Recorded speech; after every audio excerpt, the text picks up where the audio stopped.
Apa kalian tahu peristiwa Cekoslovakia? Iya, negara yang terletak di Eropa Tengah terpecah karena sistem pemerintahannya.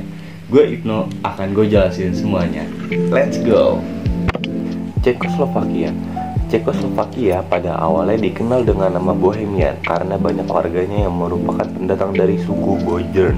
Pada tahun 1917 terjadi pertemuan antar pihak Czechia dan Slovakia di Pittsburgh, Pennsylvania yang mendorong penyatuan dua negara. Cekoslovakia kemudian resmi berdiri pada Oktober 1918 dengan bentuk republik. Cekoslovakia berpusat di kota Praha. Nama Cekoslovakia berasal dari dua etnis, yaitu Ceko atau Bohemian yang mendominasi wilayah barat dan etnis Slovak yang mendominasi wilayah timur. Ceko pernah dikuasai Jerman yang mengalami pergeseran politik yang kuat ke arah komunis. Partai Komunis KSC pada 1948 terpilih secara demokratis menjadi partai nasional dengan sistem pemerintahan totaliter bergaya Stalinis. Selain berpaham komunis, Cekoslovakia menerapkan politik tangan besi yang keras dan kejam kepada pihak yang dianggap membahayakan kepentingan pemerintah. Agama juga berada di bawah kendali pemerintah. Cekoslovakia awalnya adalah negara maju, namun lama-kelamaan mengalami kemunduran karena sistem ekonomi terpusat. Hal ini mendorong munculnya tuntunan kepada pemerintah untuk melakukan reformasi yang sah. Salah satunya datang dari Alexander Dubček. Dubček terpilih menjadi sekretaris tertinggi pada Komunis 1968. Pada masa itu muncul reformasi Prague Spring atau musim semi Praha karena kebijakan Dubček yang lebih longgar. Misalnya, melonggarkan pengawasan terhadap media, namun hal ini membuat Uni Soviet tidak suka karena menyebabkan pendukung ideologinya berkurang.